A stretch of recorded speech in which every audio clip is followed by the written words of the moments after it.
this is Christina Barton. You're watching Black Tea News.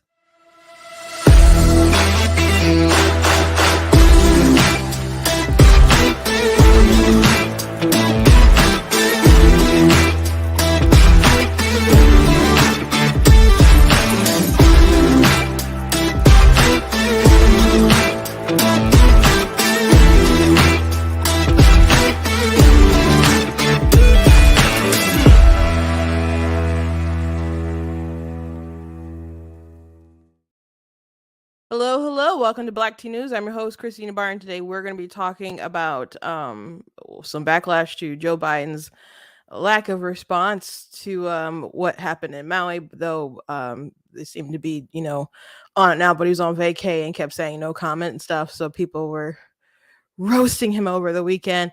Also, we're going to be looking at this video from MSNBC. These commentators were talking about how Black people need to, I guess, remember that they are others, and they have been othered, and for that reason they need to stand by LGBT stuff, as in showing support by going to pride parades and other stuff like that. So that's why there's the title, if you've seen the title, the other versus the individual. Also, I want to talk about this influencer, who I have no idea who she is. I've just know that they did a video, like a flash mob thing in Target, and they're calling the employees at Target racist for trying to stop them from dancing, but they decided to do it anyway. And it just seems like the word racism has lost all sort of meaning, if such a thing warrants you being called that. And also the song Rich Man from Richmond, which has went super viral and is like the number one song in America, by Oliver Anthony. The left is beginning to push back and, say stuff like, oh, it's the right wing's new thing. And people are kind of pushing back against the narrative of the song and don't seem to really understand why it's resonating so much. And I just want to talk about it if you're unaware of the song and the popularity of it, etc. But before we jump into everything, I want to encourage you guys to go to blacktnews.com, check out different content on my website, different articles, different videos, etc.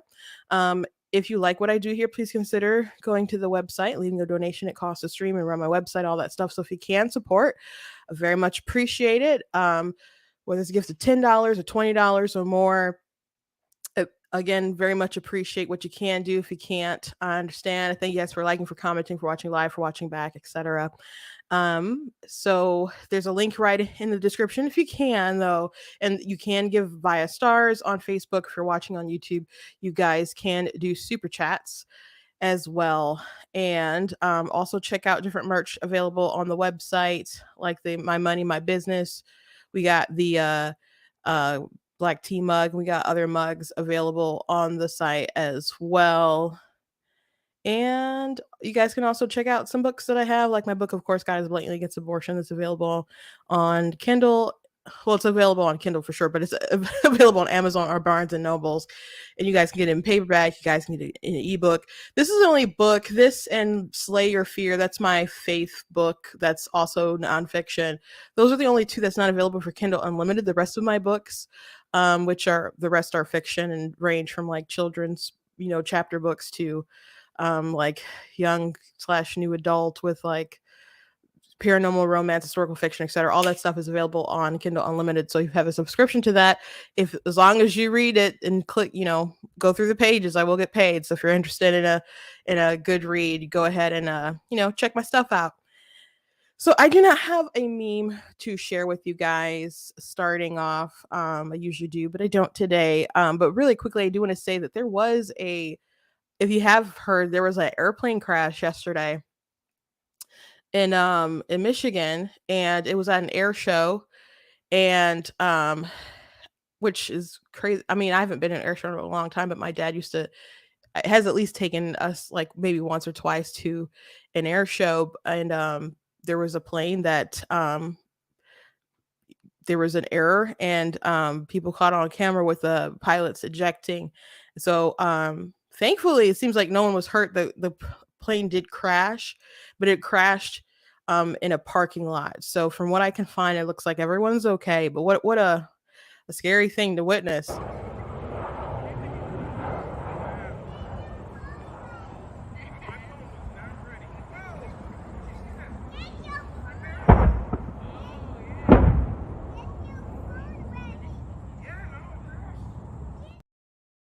So in other like shots and stuff, you could see like the like explosion and stuff when it landed. But at first when I heard like I was talking about it, well, I had saw it trending, and then my sister was like, "Did you guys hear about the plane?" I was like, "Yeah, I heard about it."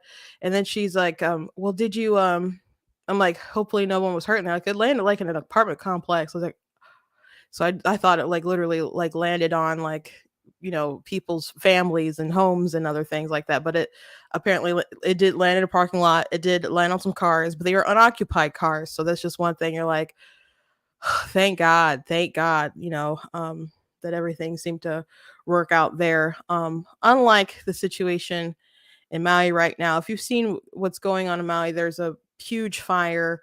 It looks like post-apocalyptic stuff. How much it's just ravaged Hawaii there, but some people are there's people who started to pledge like big money, and there's funds obviously that's going to be allocated, and FEMA and disaster folks are on it. But Joe Biden was on vacation, and so he did get some backlash because he just kept having like no comment about the situation. And well, for example, here's an interview here. President, any comments on the rising death toll in Maui? Will you come talk about the Hawaii response, Mr. President? Oh gosh, I think it said no comment. Did you? President, any comments on the rising death toll in Maui? Will you come talk about the Hawaii response, Mr. President? Comment. I forgot that you couldn't hear it, so it threw me off for a second. So so people are also talking about continuing to have no comment while he was on the beach for vacation. And folks were talking about how if this was a Republican in a situation where you had that much devastation, that they would just be skewered alive, boiled in oil, and for not having a more vigorous response. So I if you can do something to help, do something to help. What a horrible thing to happen, especially one of the most. I mean, I haven't been there personally, but I've always wanted to go, or said I always wanted to go, to visit vacation and stuff in Hawaii. But Maui is one of the most beautiful places on the planet, and it's just been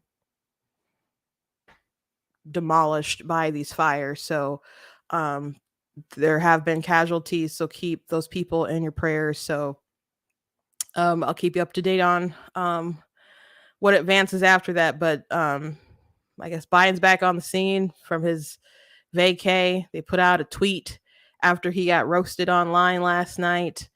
And hopefully just these people get the help that they need, and not people doing special interests to get their folks to pay this little thing out of money. It's unfortunate, our government doesn't just kind of do straight things for folks, but um what a just an awful thing to happen. Anyway, let's move on. So there's this conversation on MSNBC, and you're probably not surprised it's on MSNBC. We always talk about the crazy stuff they have on this program. And they're talking about the need of allyship. And in allyship isn't just you being okay with something. It's not just you voting for people to be able to live their lives, live and let live. It's no, you being not just a supporter, but it's like a um an active participant, I suppose. And that's the feel that I get with this video. And I won't delay. I'll just show you guys what I'm talking about with this interview. But a lot of people really go this route and really try to push that if you are Black, you need to be an ally and sympathize with everybody in the alphabet mafia.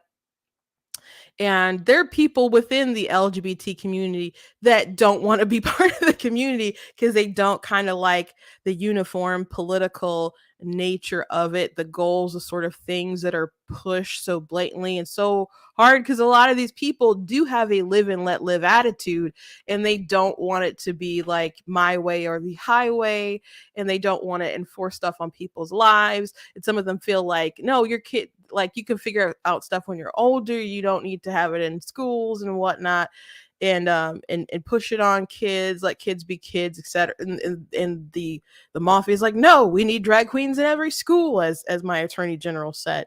So I said I wouldn't delay. I did delay a little bit, but let me go ahead and just show you this particular interview on MSNBC, where they give us such nuggets of wisdom on this network. Given that neo-Nazi white supremacist ideology, it's not just about race. It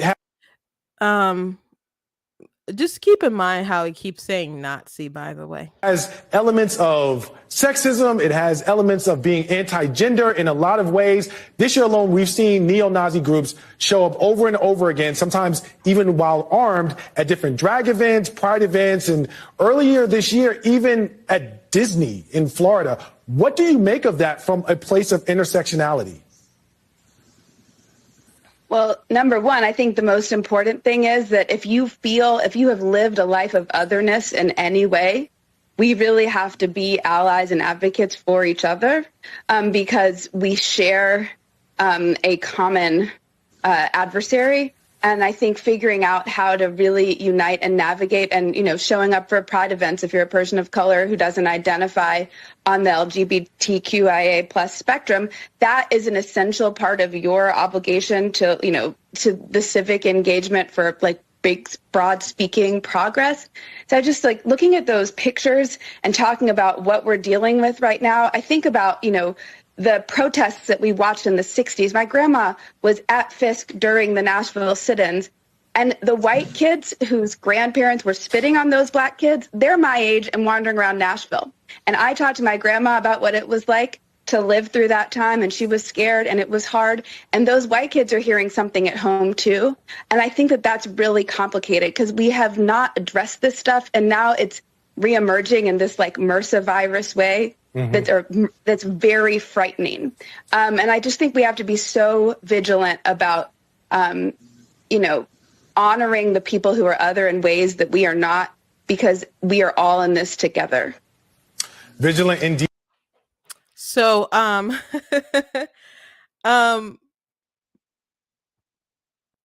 look, if everyone is an other, is anyone a somebody? Is anyone an individual? If everyone is just others all the time, when we talk about others, are we just talking about, like, I don't know, excluding, like, for example, people say like person of color, people of color, POCs and stuff, and the struggles with POCs. Not all people of color understand the same struggles, and just because you're not a person of color doesn't mean that you don't understand whatever particular struggle that you may be referring to. And there are people within their own groups that don't aren't always on the same kind of wavelength. So we talk so much about situations and issues in the context of just blanket groups, rather than dealing with individual issues and individuals, how they act. Like, there are some cultural things that go on, but they don't even really want to address that, because you can say, well, like, if there might be a crime issue or something, like in the Black community or something, we'll just use that example and say, like, okay, well, there's some cultural things going on here that we need to address, but the individuals are still responsible for whatever they decide to happen, and individuals can make different decisions. But there are maybe some things, societal issues that you can observe that are bad, like, fatherless homes or out of wedlock children born out of wedlock or something that ends up contributing to this domino effect of what you see, taking place in the community. And someone's like, no, we just need to focus on the fact that there's a disparate impact and racism, et cetera, blah, blah, blah. So we just think about these things so broadly for the purpose of, I think, really there being no sort of, grounded solutions that can really do anything long term. I'm not another. I'm an individual, and this idea, like, just because you are an other, like if I'm Black and I am Black, but if you if you are Black, you need to support other people who feel other, and you need to go to a pride parade and stuff. But what about all the other things about me? I'm a very strong Christian. I don't want to go to a pride parade. And there's a lot of gay people who don't want to go to pride parades. I have a friend who detransitioned. They were a trans woman, and so they just kind of started looking at their lives, and they realized that there was different one couldn't really explain what it was like to be a woman. So that kind of was like, oh gosh, I guess I really don't. But when people would ask that question, and also realize that there were different traumas that they had in their life, that they had an abusive mother, and so they kind of became this figure, this female figure or whatever. So they realized that they just started unpacking their life and realized that being trans wasn't the answer. So but I thought it was really interesting because one day he was talking about how he would do these LGBT events or whatever, and was trying to keep organized different stuff with a particular group, but they just wanted to include like drag stuff all the time. And they're like, they don't have a problem with drag, but why is drag everywhere? Why everywhere? And like everything related to it. And so he ended up taking a step back and is like, you know what, if that's what you guys want to do, that's what you want to do. But I just thought it was such a fascinating conversation, because it is so a part of the stuff that they want to push.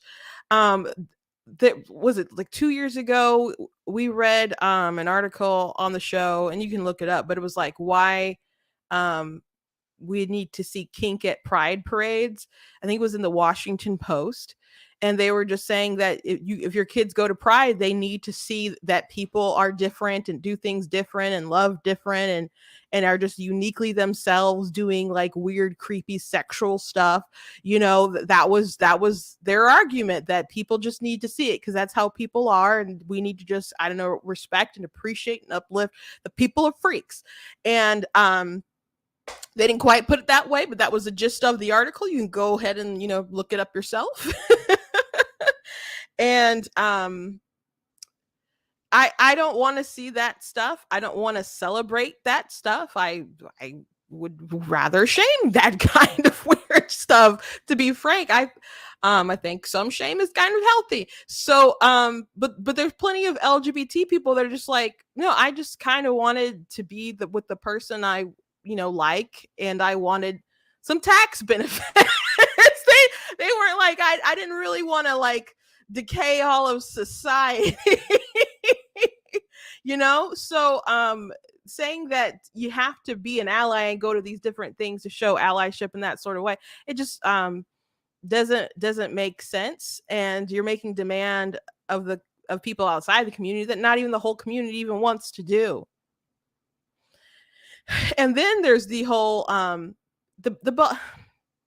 the civil rights experience with Black people is not the same with the LGBT community. I played a video last week from my friend Savvy, who broke that down when people try to guilt Black women to be, and people have tried to do it to me plenty of times. People, try to do it to Savvy, and she's like, I'm not that kind of person where that like guilting me in that sort of way is going to work.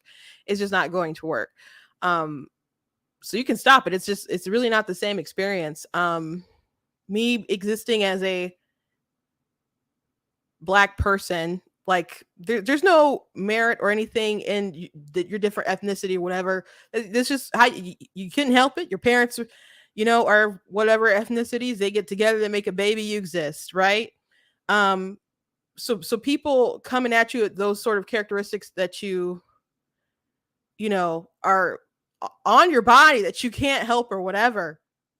That's not the same as you being trans and deciding to um start taking drugs and stuff, and that you want access to the woman's bathroom. It's not the same. It's not the same. It's not even the same as um liking someone and then want and engaging in a particular sexual action. Like you being gay is like me being straight. It's not the same thing as like um but you engaging in sexual activity is like me engaging in sexual activity, but it's not the same as me being black. you know there's an action there. So it's really not the same. And I'm not saying that people should be treated unfairly or treated cruelly, for anything, but it's always a peculiar thing when people want to try to make it the same sort of experience, the same sort of fight. And it's really because the history of the United States and the sort of black eye that it has regarding, racial issues, and they're trying to transfer those emotions and that history onto this other thing, especially with it being such a smaller group and stuff. So I don't think that's valid. There's a lot of black people who don't feel it's valid, but there's a lot of lefties out there who happen to be black who push that sort of narrative. But it's not the same. It's not the same. And again, what happens if you are a black person and you are a Christian? Do you care about how the Christians are othered when they don't want to go by society? Do you care about, Jack Phillips isn't black, but he had his cake shop and he had to go through court, go all the way to Supreme Court, and they gave him a narrow ruling that left him open to another lawsuit where people targeted him and said, well, will you make this gender transition cake or whatever it was? And he said no. So he found himself back in court. And that's why you have the 303 Creative case, where there is a woman who's designing websites. And so she's like, well, if I design websites, I don't want to design one for a wedding of people of the same sex. And even though there wasn't like a particular client in that case, they're just like, well, she has standing because it's not like she's not going to be persecuted in Colorado for that opinion. And so people were so angry that the court ruled on the side of not just religious liberty, just free speech, like freedom of expression, that the government cannot compel you to act in this particular way to make that product. You're not entitled to someone else's labor like that. And you're not entitled to their speech, their creative expression. There's freedom of association, all that stuff. So that goes for Christians, maybe who don't want to bake a cake, but it also goes for gay bakers who don't want to make a conversion therapy cake for camp or something. I know I use that example quite a bit, but I think it's a good example that gets the point across. And people are so angry because there's a lot of folks out there who don't want any sort of equality. When people ask me about like different rights and different people, different groups or what, I'm like, I'm for people in their rights. I support people being treated fairly under the law. That's what I support. But there's a lot of people out here who want special treatment. As a matter of fact, the Democrat Party platform, it says right in there that they don't support neutral race policies. Like I had a conversation over the weekend about CRT. Well, I had mentioned something about the Florida curriculum, and someone mentioned like CRT. I was like, do you really think that's what CRT is? And so they said some stuff, and I didn't really think they explained it well. And I'm like, and I ended up mentioning that, CRT really does support racism. And it also rejects like the idea of neutral policies as far as like race and other stuff, because they think that America is, I guess, so wicked and corrupt and that you really can't have a system that's fair to people. That's why people are mad about affirmative action being overturned. They don't think that it should be like, they don't care that it like clearly discriminated against like Asians. It didn't matter because they wanted that upper hand for black people. So when you're playing the game of equity, someone has to lose. Someone has to lose.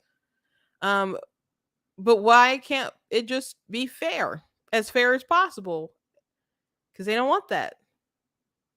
So they fight for equity rather than equality and equality of opportunity. Now, you're never going to have equality of outcome. You can't have a equality of outcome without jerry rigging the game and making it unfair for someone along the way to get this, some kind of outcome that's manufactured. You'll never get equality of outcome because people are different. People are so different. You can have and not just among races, but just even in the same household.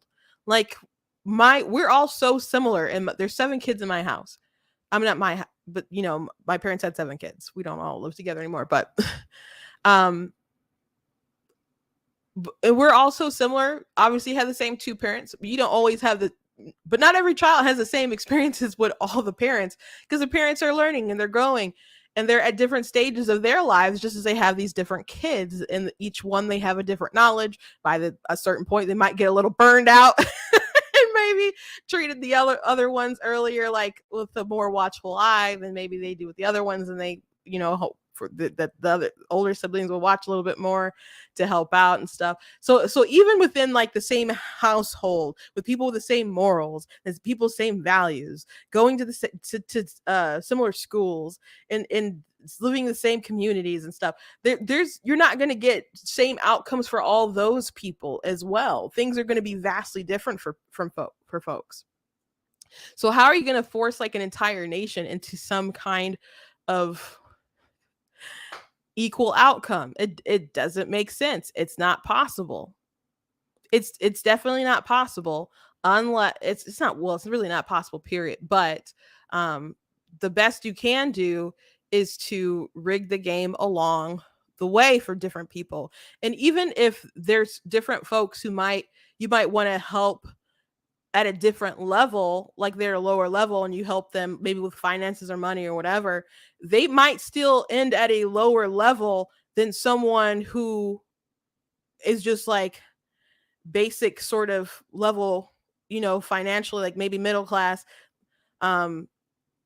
because maybe they just have a different work ethic. Maybe they have a different skill set. Maybe they have a different knowledge base. Maybe they have a different support system emotionally. There's so many different factors that the government isn't meant to control. So the whole equity delusion is just crazy. It's just crazy. The best they can do is put a cap on excellence. And it ends up hurting someone like the Asians in the cases of like Harvard and so on, where they could be scoring very, very, very high, but they're still less likely to get in than maybe a black person who's scoring not as high. And people didn't care. Well, a lot of people said, if you ask the question, like, should people be selected based on race? Most people are like, no, that's not right. But there's plenty of people who just think of affirmative action and what it does. And maybe they, benefited from it or had a family member who benefited from it. And they want to support it because they benefit from it from some kind of way. I had a conversation with someone once about affirmative action. They didn't realize how much, it discriminated against Asians and stuff. And so they just kind of paused and they're like, well, I just know if it was my child, I'd want them to have an advantage. And I just kind of paused a second. I was like, that's because your child would be black. That's because your child would be black. Oh gosh, there's this great story. A friend of mine on TikTok told this story. So she lives, I want to say in Maine. I think she lives in Maine. And so she went to a store to get something done or whatever. And there's this, person who worked there who, they chat sometimes and stuff. And they started talking about racism or whatever for some reason. And so and she's the only black person, I think, there. And she's biracial. Her mom was white, her dad is black. And so the white woman who works at the store said something about BLM, and so my friend's like, I don't support BLM. And they're like, what? You don't support BLM? And they're so confused. And but what about all the oppression that your people go through? And then so she's just like, how am I oppressed? How am I oppressed? I worked for everything that I have. I'm successful. And how am I oppressed at all? And then she's like, well, do you mind me asking how you paid for college? And then at first she's like, oh, that's none of your bleeping business. But she did explain. She's like, I got scholarships, and she also had support, like, because she went through the military. And she's like, and by the way, I didn't have anything based on merit. And she's like, what do you mean you didn't have anything? I mean, she's like, everything was based on merit. She's like, what do you mean? She's like, I didn't check any boxes on my race. And then they were just all like surprised. And she's like, I'm not oppressed. And she's like, my father, who is black, was he was upper class or middle class, or getting into that maybe upper range or whatever. And she's like, and my mom was dirt poor. She's like, so how am I oppressed because I'm black? And they're just stunned and didn't know what to say. But hearing that conversation, just how much this woman was fighting to prove that she was oppressed, was just crazy to me. But I say crazy not because it's unbelievable, because it happens unfortunately all the time. I'm not saying that everyone is guilty of it, but enough people that it happens frequently, that it's very concerning, very, very concerning. I did a video, a TikTok that you guys have probably seen. I put it out as a short, and I put it on Facebook, and I think pretty much everywhere I posted it did fairly well. But it's of a slave talking about how she's free and she's going to take her skills as a seamstress to go make money. And then Kamala Harris pops up. She time travels, I guess, and she's drunk for comedic effect. And so she's like, oh, you're racist. You're saying slavery is a good thing. She's like, no, I'm not saying slavery is a good thing. I just happen to learn how to sew, and I'm going to go make money sewing. And so it's a take on the whole Florida curriculum and the outrage that people had with it. So someone commented over the weekend on that video and was like, slaves didn't get jobs. And I'm clearly talking about a free slave. So I think he means like when they left slavery that they didn't have jobs, and like they didn't have customer bases and stuff. And I'm like, you don't think they had jobs during slavery? I'm like, you don't think they did anything in the Reconstruction era at all? And I looked at the profile, and it appeared that he was a grown man who has a custody of a child. And I'm like, this is so sad to me. And I just started reflecting on his opinion, and I'm like, it appears to me, and I have to take some time to really articulate this in a more eloquent sort of manner, and I'll probably be able to do that after I write about it or something, but I'll try right now. It appears to me that there is such a deliberate attempt, and there has been for a very long time, to make the national identity of the Black American to be that we are traumatized. We are all traumatized because of what has happened to us, not even just to us, our ancestors, and there's this generational trauma, etc., blah, blah, blah. And we are so traumatized. We are such victims that we are just entitled to disability. Like, we are traumatized and we need disability. That is the Black identity that they're trying to just push upon Black Americans. And whether it's reparations, or whether it's, welfare, or whether it's, here's some stuff, here's some money, goodies, or whatever, vote for us.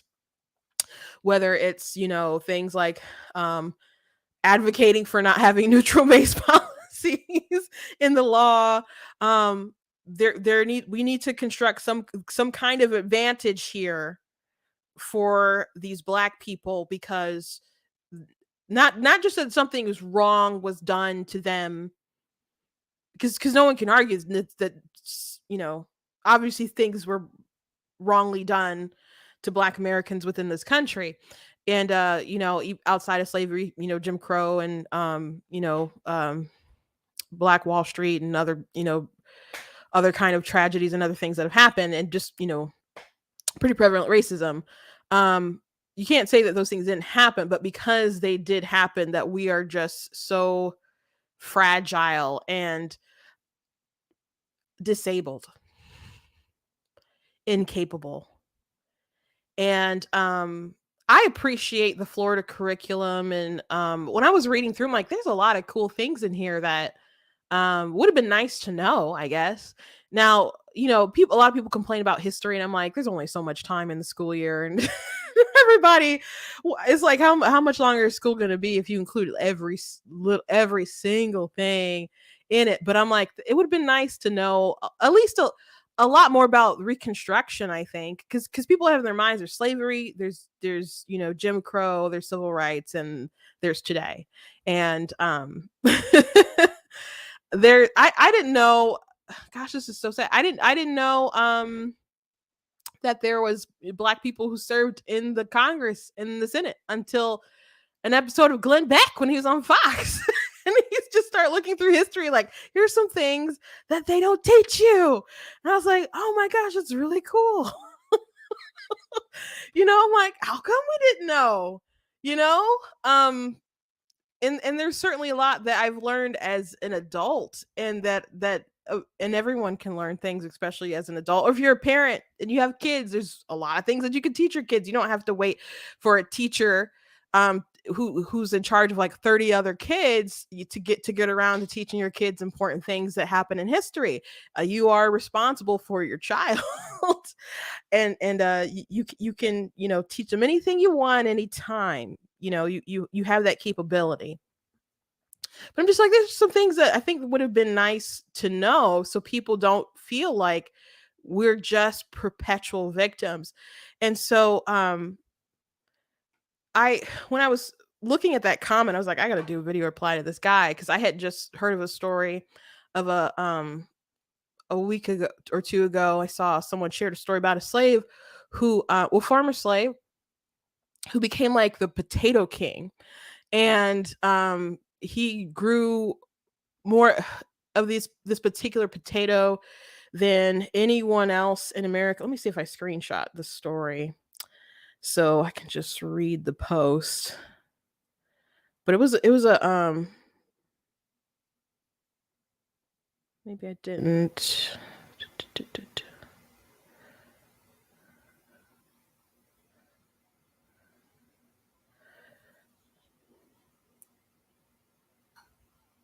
Potato King.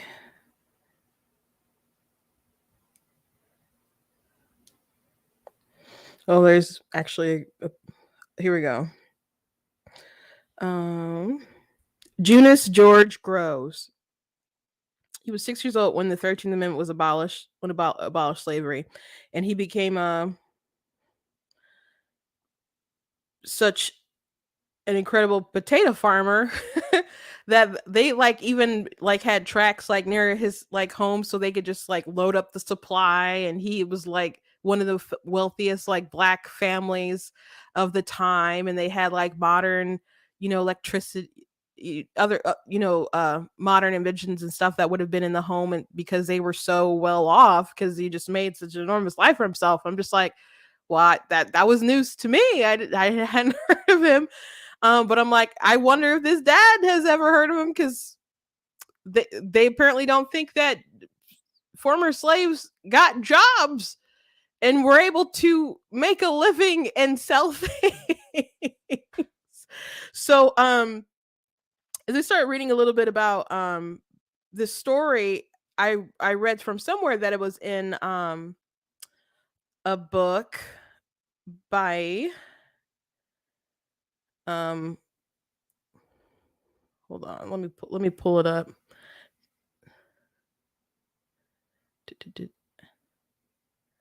It's Booker T. Washington, but he has a book called The Negro in Business. So I was like, oh, let me go through this book. And at the very beginning of it, in chapter 1, there was a very interesting commentary, and I did share it on social media, so you kind of probably know what I'm talking about. So chapter 1 in The Negro in Business. In slavery days, the Southern Negro had, except in very rare cases, no opportunity to engage in business on his own behalf and was seldom permitted on account of the stringency of the laws against teaching a slave to read, write, and cipher to do business to any great extent for his master. Like, duh, we know that, right? Okay, he was, however, very often skilled in trades, which proved to be for him the threshold to business enterprise in a condition of freedom. The slave skilled as a butcher, for instance, after emancipation, often opened a butcher shop of his own. The skilled carpenter taught himself to read and cipher and became a contractor. And the skilled plantation poultryman, in some cases, gradually built up trade reckoned by the carloads. So people getting angry because the Florida curriculum and also the AP curriculum said the same thing. Let me see if I have the quote somewhere where I can just tell you what it said here. So this was the AP curriculum that back in January DeSantis got rid of because it had queer theory, a bunch of other stuff in it. But they were mad because DeSantis got rid of it. But it had this thing in here, and Kamala and the White House and other folks were angry. But it had the statement in there. In addition to agricultural work, enslaved people learned specialized trades and worked as painters, carpenters, tailors, musicians, and healers in the North and South, once free. It was supposed to be African Americans. There's a typo. African Americans use these skills to provide for themselves and others. And that's essentially what the Florida curriculum said. But people got so angry about it. And they were like, oh, they're supporting racism. I mean, and they're supporting slavery. They're saying that slavery was a good thing and slavery was a benefit. It's like, no, that's not what it's saying. It's just saying that these people learn skills and they use these skills to go on and try to not just try, but for many of them make a better life for themselves. And not that they could not have learned that without being a slave. They obviously could have. But despite this terrible thing happening to them in the condition of freedom, like Booker T. Washington said, those different trade skills that they had, they use them to their benefit. It's not a matter of morality that you're stating, like this was a moral good or moral bad, or it was obviously immoral what people did with chattel slavery, but it's just a matter of fact that skilled workers brought their skills over into freedom and use them to provide for themselves. It's just the truth. But people were mad about it. People are furious about it. People can't even get that concept within their mind. And I wonder why.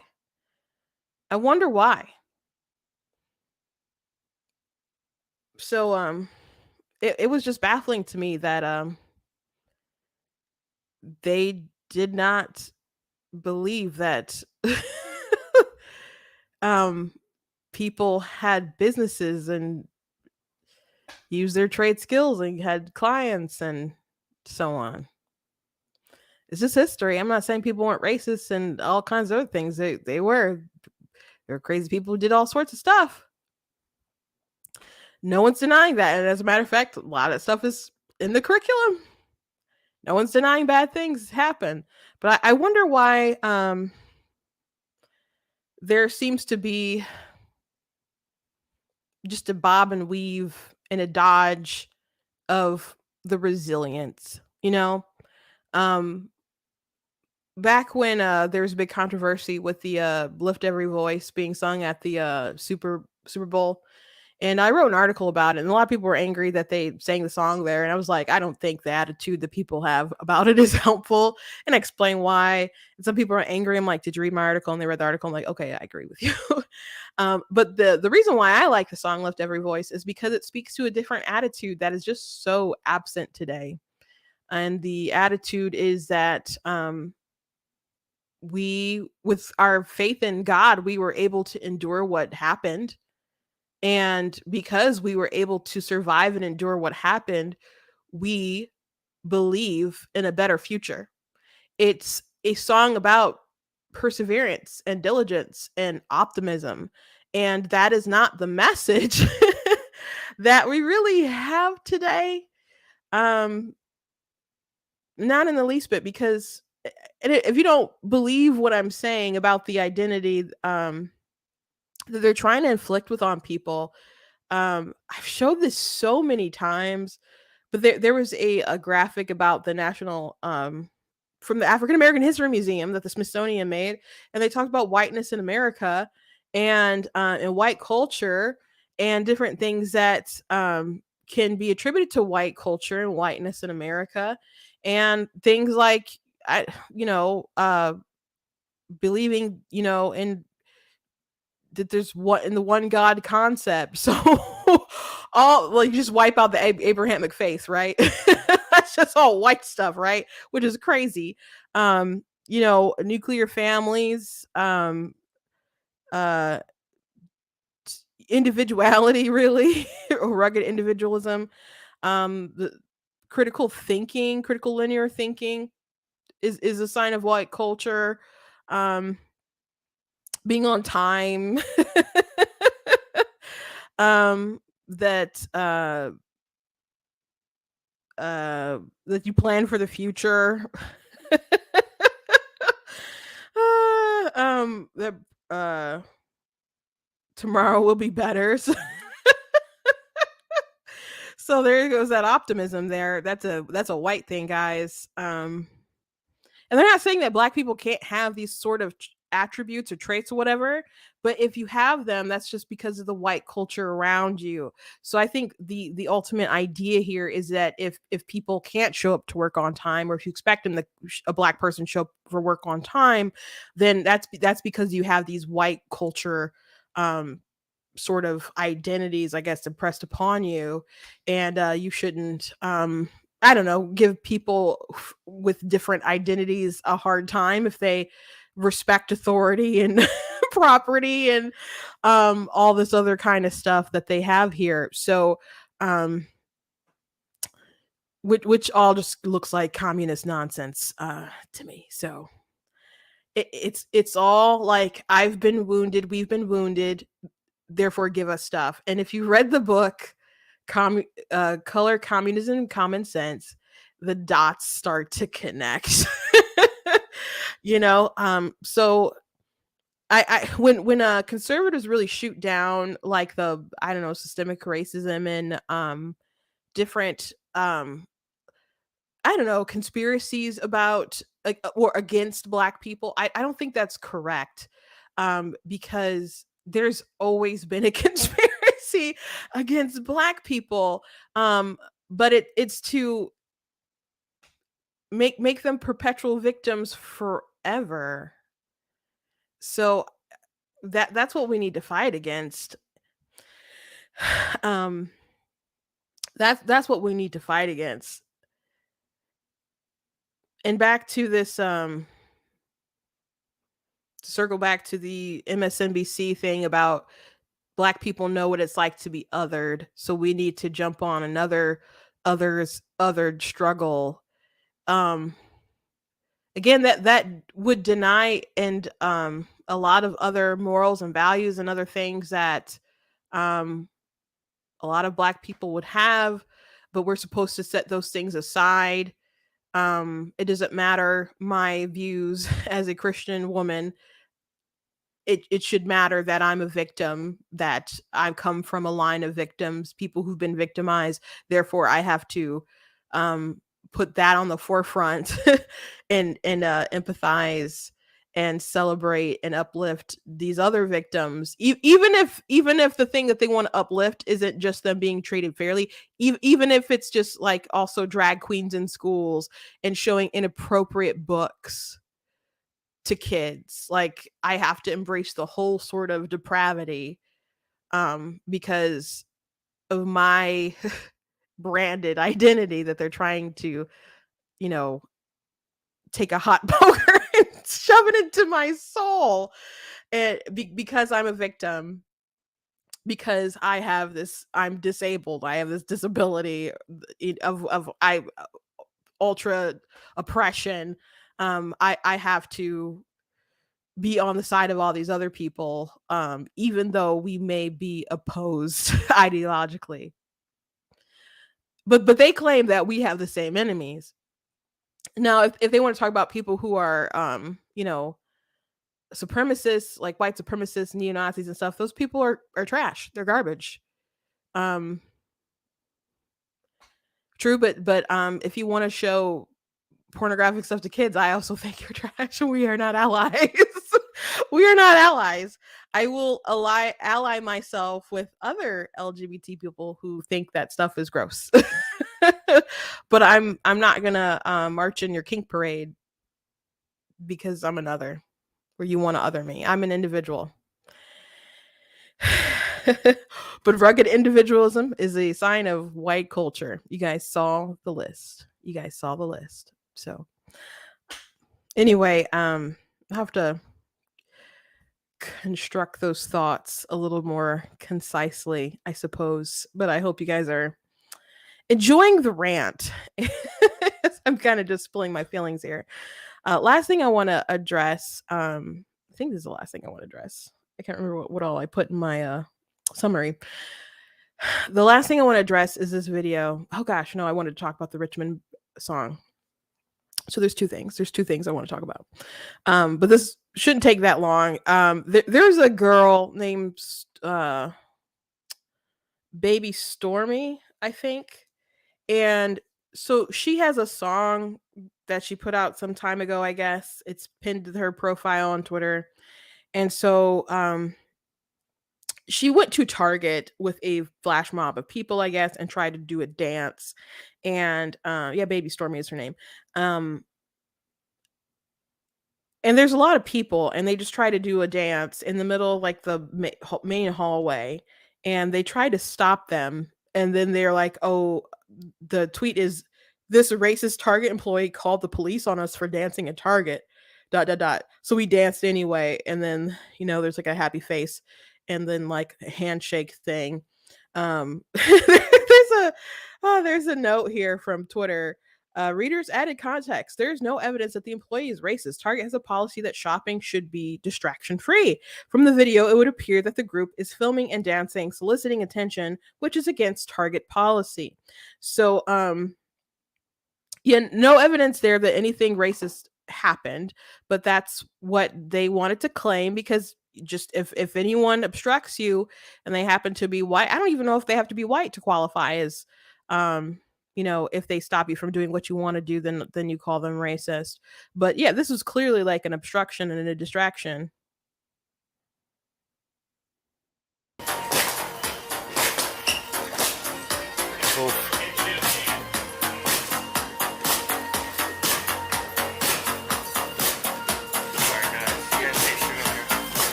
Becoming a safety hazard. Hey, if we all just start and multiple people record, they can't block it. Right. We can sing it too.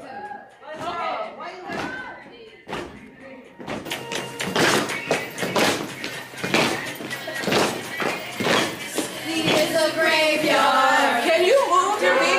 Don't worry about it.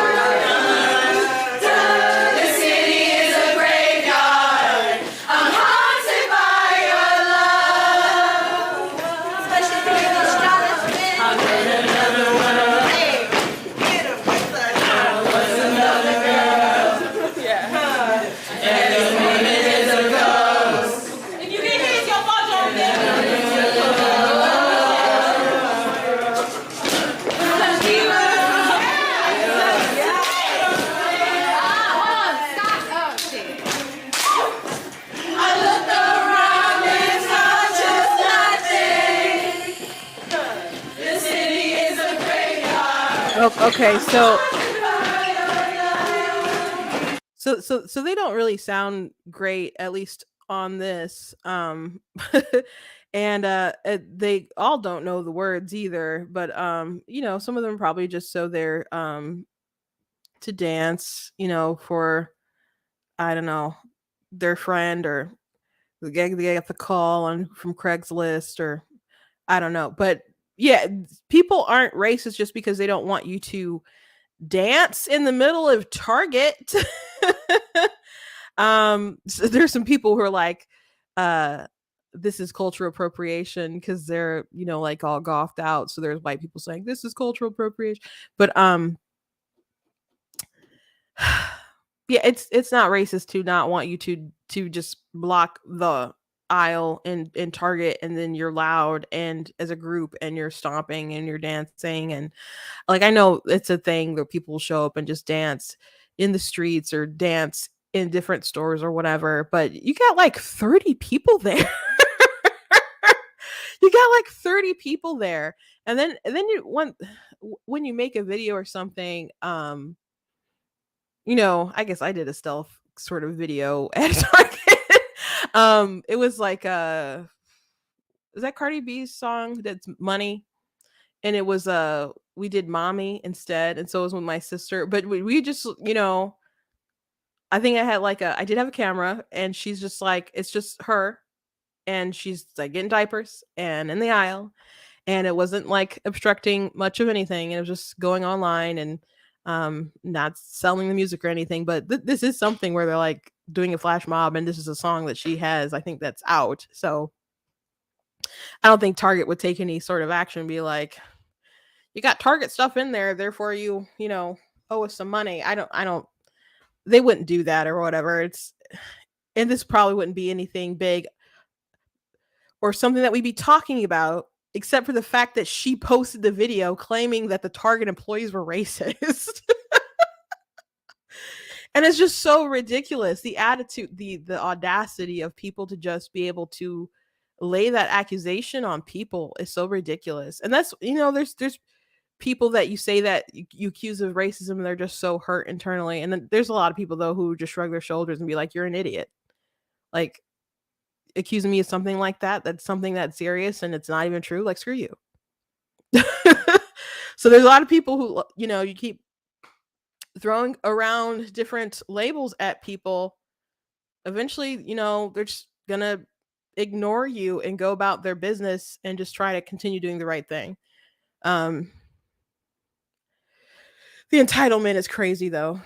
The entitlement is crazy. I probably would have been petty and had a shopping cart and just like tried to force my way through the middle of the dance. There is a video of people like doing like a stepper thing outside, and then there's an old man. Someone who posted it in the thread under that, and he was like on a scooter thing, and he's like, "Get out of the way!" And the video cut. So I'm assuming he didn't mow them down, and they probably just moved for him. But yeah, just really crazy. My sister said the greatest crime is the lack of talent. Yep, they were not giving it. They weren't really giving it there. There's some people who do like the viral dance things. They look silly watching them, but when you watch the video, they're doing some really intricate stuff there. But not those girls. Not those girls. Anyway, last thing I want to address is this video, the song The Rich Man from Richmond.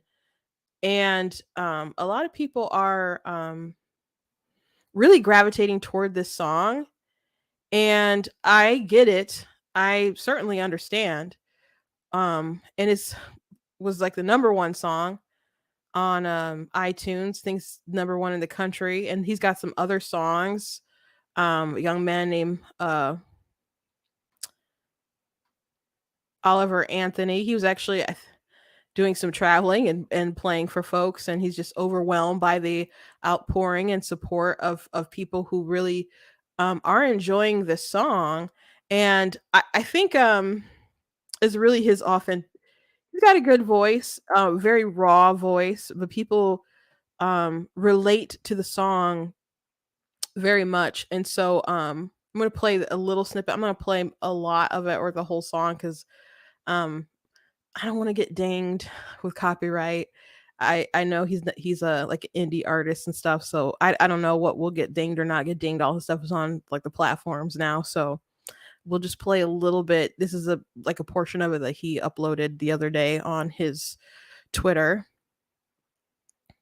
But yeah, really soulful, raw, authentic song. And then I'll play this little portion and then I'll go through the lyrics and the sort of reactions that it's getting like from the right and from the left. Though I don't think that this particular song needs to have a party divide with the lyrics really. Maybe like there's a one line I think that's like but we'll get into it. People like you wish I could just wake up and it not be true, but it is. Oh, it is. Living in the new world with an whole soul. These rich men north of Richmond, Lord knows they all just wanna have total control. Wanna know what you think, wanna know what you do, and they don't think you know, but I know that you do. 'Cause your dollar ain't shit, and it's taxed to no end. 'Cause the rich men, know the rich men.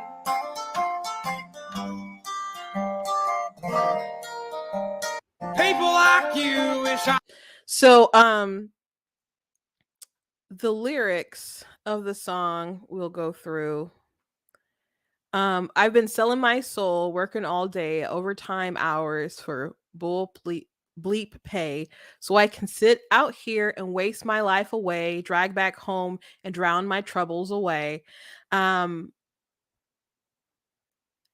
there's a song from Little Shop of Horrors that I love. I think that the music in that musical is so good.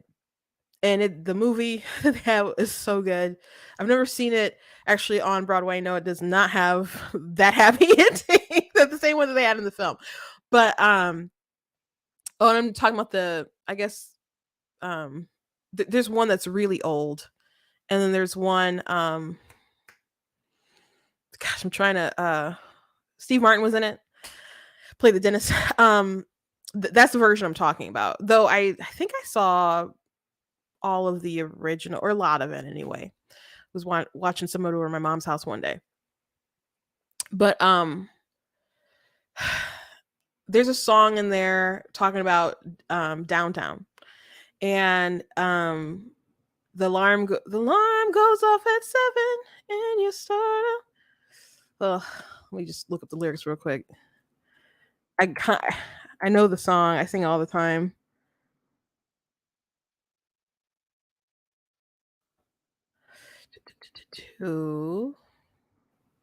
It's Skid Row. It's the song of Skid Row. Can't believe it. Alarm goes off at 7 and you start uptown. You put in your 8 hours for the powers that have always been. Till it's 5 p.m.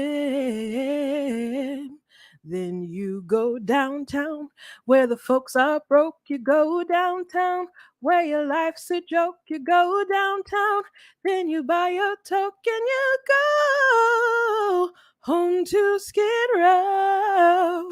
And it just goes on from there, talking about like the condition of the city and how life is for people who live downtown. And then and Seymour, his line is pretty funny. Like, poor all my life, I've always been poor. I keep asking God what I'm for, and he tells me, "Gee, I'm not sure."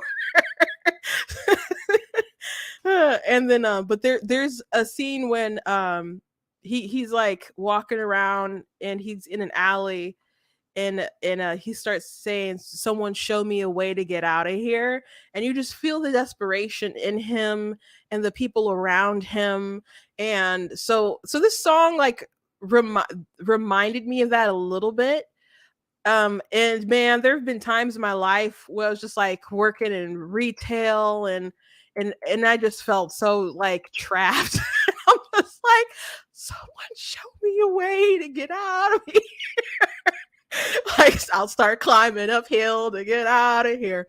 And so at least the beginning of this song gives me that vibe where you can relate to the struggle, that life is so hard because you're putting in so much work. There's a lot of people complaining about lack of pay who aren't putting in a lot of work. But there's a lot of people who relate to just grinding every day. Now I don't relate to going back home and drowning my troubles. I ain't do nothing like that. But I understand the sentiment. And he's like, it's a bleep shame what the world's gotten to for people like me and people like you, which I could just wake up and it not be true, but it is. Oh, but it is. So very sad sort of appeal, similar to the Skid Row song. But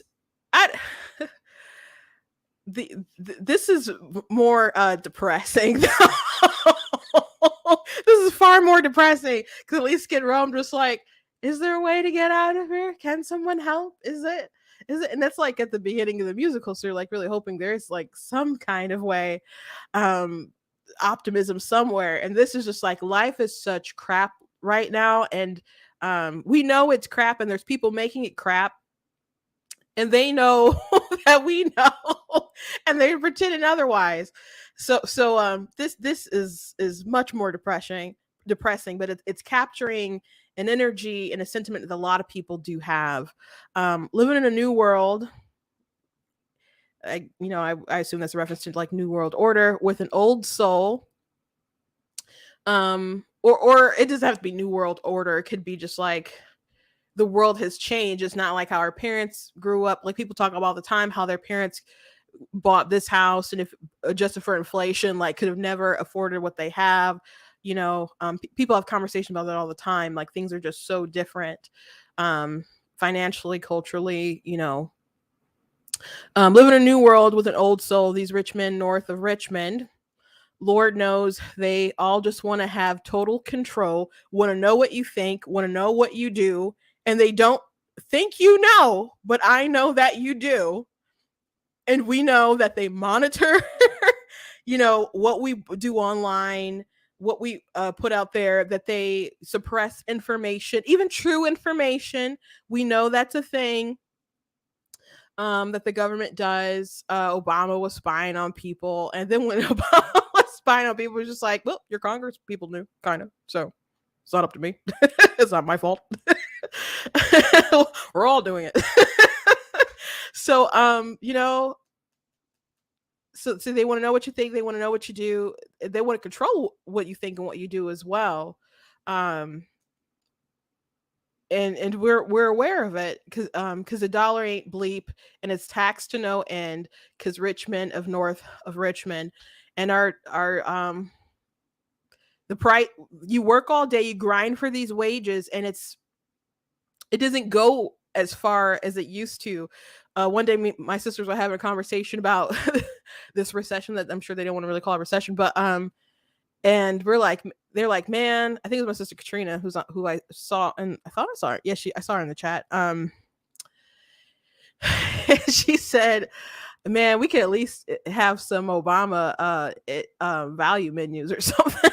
Because I think during that time is when everybody started having a dollar menu, but you can't they don't have dollar menus anymore. They have like a McChicken is like some places almost $3, and everything on the dollar menu used to be $1.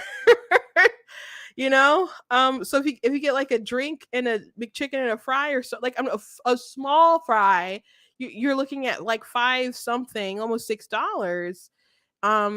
When that used to be like just $3. So there's just no relief anywhere. No relief. So your even if your wages have gone up with the inflation, it's not really, it feels like everyone is still making less money, and it is taxed. You're taxed, your income is taxed, your property is taxed, when you do a sale, it's taxed, everything is taxed. Everything is taxed. I wish politicians would look out for minors. Now this section gets pretty political. I wish politicians will now this isn't really political, it's just the news, I guess. I wish politicians will look out for minors and not just minors on an island somewhere. Minors, not minors. If you understand the Galaxy Quest reference, but they're talking about like coal miners and stuff. And but the miner somewhere, that's a reference to Epstein. Lord, we got folks in the street, ain't got nothing to eat, and the obese milk and welfare. So that's a line where people will be like, I'm that's a little too political for me. So I get that, but it's the truth anyhow, I guess. Not all obese people do that, but if you've worked at like a Target or places like that, there's people who come in and they use their cards to buy a lot of junk, but not everybody does that. Not everybody does that. You can see it a lot though, but not everybody does that. I don't want to disparage everybody who needs a helping hand. Well, God, if you're 5'3" and you're 300 pounds, taxes ought to not pay for your bags of fudge rounds. Young men ain't putting themselves 6 feet in the ground because all this bleep country does is keep on kicking them down. Lord, it's a bleep shame what the world's gotten to for people like me and people like you. I wish I could just wake up and not be true, but it is. Oh, it is. Living in a new world with an old soul. These rich men from North Richmond, Lord knows they all just want to have total control, want to know what you think, want to know what you do. And they don't think you know, but I know that you do because your dollar ain't bleep and it's taxed to no end because rich men north of Richmond. I've been selling my soul, working all day, overtime hours for bull bleep pay. So, it's a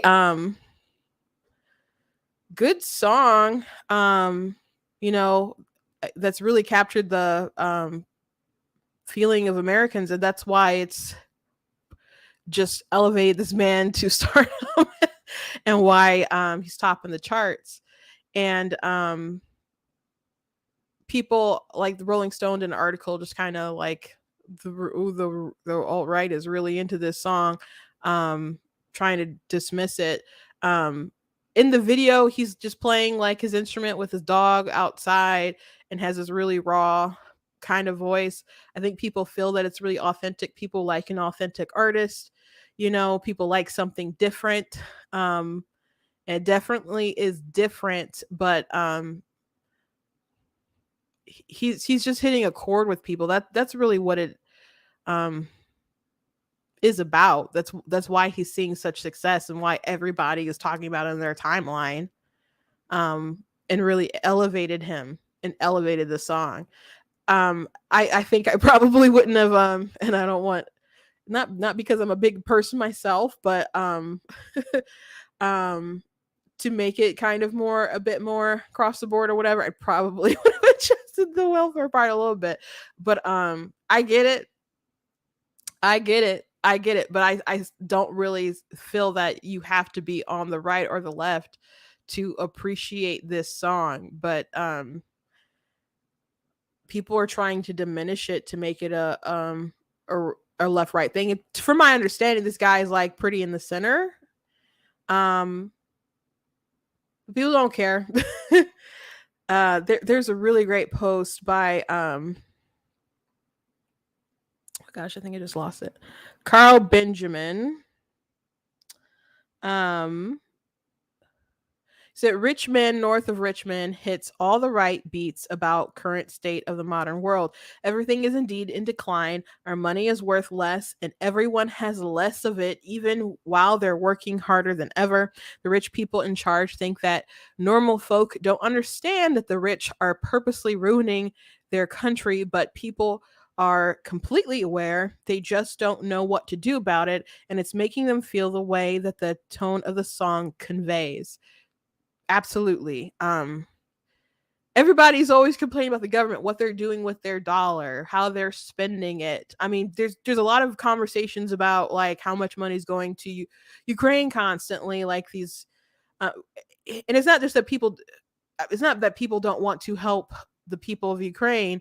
It's that, do we even know how these dollars are really being accounted for while you have people over, you have the situation in Maui that just happened, or other people here who are struggling and don't have any sort of help, or they see it's, man, Abbott and really did a checkmate by sending busing different people who cross the border illegally into New York and other areas, because man, they are slammed and they are mad at the government and they want all this assistance for all these migrants who have crossed the border, who are trying to stay there because they don't know what to do with them. They don't have the space, and it's going to cost a lot of money. And that's a struggle that people have been feeling on the southern border, where they send them up to New York and stuff. So people are aware that the open border stuff is bad policies, and these people have been ignoring it for the longest of time and not listening for whatever reasons that they have. People know that they're screwing up the country, and they could be doing better if they wanted to. Like, I think there's a lot of incompetence, but I think there's also deliberate strategy here. Like, so many of Biden's like hires in the White House are so, they're like petty hires. Like our health secretary what's his background in health? Sarah, I don't quite know how to say his name, but he didn't really have a background in health. His like name to fame thing though is he's the one who sued like the Little Sisters of the Poor, and they're like, well, he didn't really sue the nuns. Okay, he sued the Trump administration who was protecting the Little Sisters of the Poor. So he's over our health. And our assistant health secretary is Rachel Levine, who's that big dude who's believes is a woman, who's trans, who was over in Pennsylvania with the crisis in COVID and like got his mom out of the nursing home, knowing that it was going to be bad for people in nursing homes with COVID. Because that was one of the states that had intermingled the people with COVID into the nursing homes and stuff. So he got his mom out, and so he did this really shady thing. Did not have like good outcomes and stuff there, and did some bad stuff. And that's the person you want as our assistant health secretary. That's pretty amazing.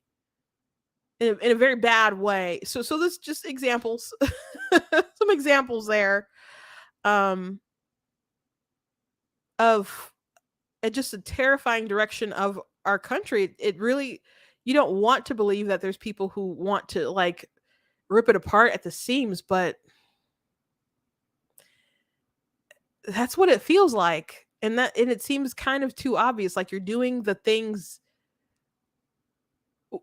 These are things that you would do if you were purposely making a plot to just screw up the country. And then Biden and his people can go around saying Bidenomics this, Bidenomics that, but people aren't buying because people can feel the state of decline that we're in. Not just socially, not just culturally, but financially as well.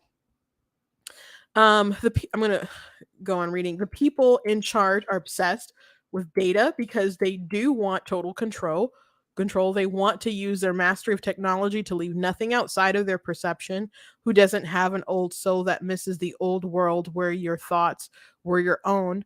They can see that lazy moochers and victim interest groups are raised above concerns of the regular folk, and that there is an injustice contained in such a state of affairs.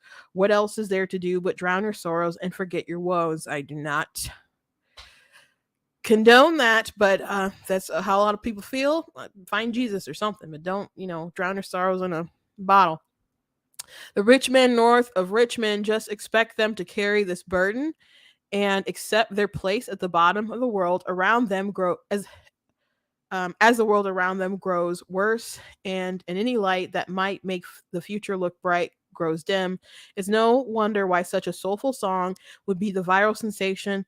In times like this, things are bleak, and it's evident who is behind it, and that they aren't going to get any better anytime soon. And so someone in the comments had to try to post a graph saying, "Oh, America's in decline," and they're like, "But the wages are inflation is now suddenly matching inflation now or whatever, the rise in wages." And people are like, "Bro, you just say that now finally? Okay, what about all the years when inflation hasn't been matching wages? So now it's finally like getting there. So it's been crap." And then some people are pointing out like a lot of these numbers that we see aren't even like legit. So you're trying to post a graph and say feel better. Here's the data. And people are saying, "I can't pay for my rent. I had a dream of owning a home and I can't." They're too expensive. So all we can do is live in this place to rent, but it's expensive to even rent now. What are we going to do? And not just people who won't work, but there's people who are grinding so hard and they can barely pay for their families, and they can barely pay for gas to even go to work. So I fully understand why this song is a viral sensation. I absolutely do. It's not like gonna be on repeat on my phone or anything. But I get it. I'll probably still listen to Skid Row. That'll be my song. Continue to be my song. But I get it. So people who are out there trying to like, it's because it's news, it's everywhere, and it is topping the charts and so on.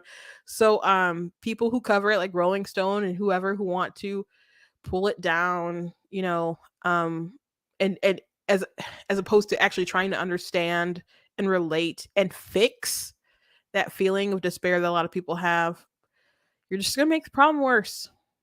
But hey, I guess they're just the rich men north of Richmond, as the song says. So if you haven't listened to the whole thing, you go ahead and check it out. But kudos to him.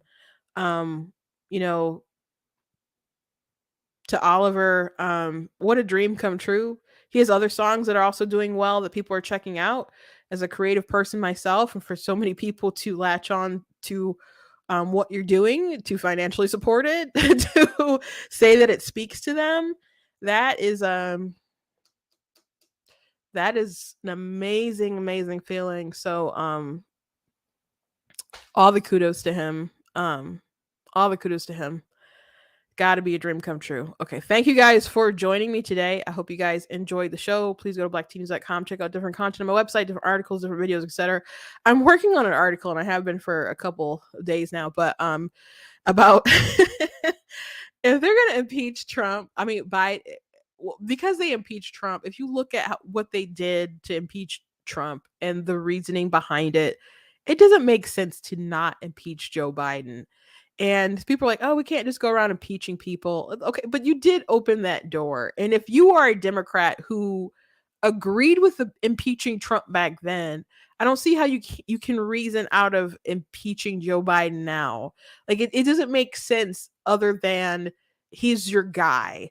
So I'm walking through like the impeachment and even looking back at different articles and reasonings that people had in the past, like, well, Trump doesn't actually need to commit a crime. The founders didn't think that. He doesn't need to commit a crime to be impeached. And I guess that's true because it's what happened. And they're like, and there are three lawyers from Progress Democracy, I think it was called. I was reading their article, and they're just like, it's not criminal bribery because they're saying that Trump like met bribery to as what the founders were talking about, but Joe Biden's case and stuff, we're really talking about like bribery. But they're like, it doesn't need to be criminal code conduct. We just have to ask, did they get a personal benefit from their power? I'm like, pretty sure Biden will meet that standard. So anyway, if you were so gung-ho about, and the second impeachment, I still didn't support the second impeachment, but it's different. The first one was just like, really? I think they really impeached Trump because he's looking at Joe about some things that were true about Joe. And they're like, we can't forgive him for this, and we have to shame him and shun him, and we can't let them get to the bottom of what's going on here, so we need to impeach him. I think that's what happened. But they're like, how dare you go after a political opponent? And Trump is indicted up the wazoo. So there's just a lot of things that mirror.